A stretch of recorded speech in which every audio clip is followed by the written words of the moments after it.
കടലിൽ ഖനനം നടത്തുന്ന പദ്ധതി കേന്ദ്ര സർക്കാർ ഉപേക്ഷിക്കണമെന്നാവശ്യപ്പെട്ട് സംഘടിപ്പിച്ച തീരദേശ ഹർത്താലിന്റെ ഭാഗമായി ചാവക്കാട് മേഖല ഫിഷറീസ് കോർഡിനേഷൻ കമ്മിറ്റിയുടെ നേതൃത്വത്തിൽ പൊതുയോഗം സംഘടിപ്പിച്ചു. മുല്ലത്തറ സെന്ററിൽ നിന്നും ആരംഭിച്ച പ്രകടനം ചാവക്കാട് മുനിസിപ്പൽ സ്ക്വയറിൽ സമാപിച്ചു. തുടർന്ന് നടന്ന പൊതുയോഗം ജില്ലാ coordination committee convener IK Vishnudas ഉദ്ഘാടനം ചെയ്തു.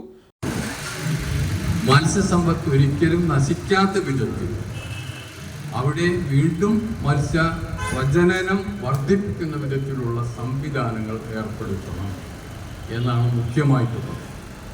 അതോടൊപ്പം തന്നെ മത്സ്യം ഉൾപ്പെടെയുള്ള വിഭവങ്ങൾ ചൂഷണം ചെയ്യുമ്പോൾ ആ ചൂഷണം ചെയ്ത് ലഭ്യമാകുന്ന നേട്ടങ്ങളാകെ തന്നെ ജനങ്ങൾക്കാകെ തുല്യമായി വിതരണം ചെയ്യണം എന്നാണ്.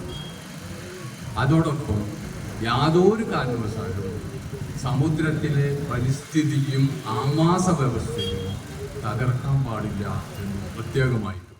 മത്സ്യത്തൊഴിലാളി കോൺഗ്രസ് സംസ്ഥാന വർക്കിംഗ് പ്രസിഡന്റ് KM അലാവുദ്ദീൻ അധ്യക്ഷത വഹിച്ചു.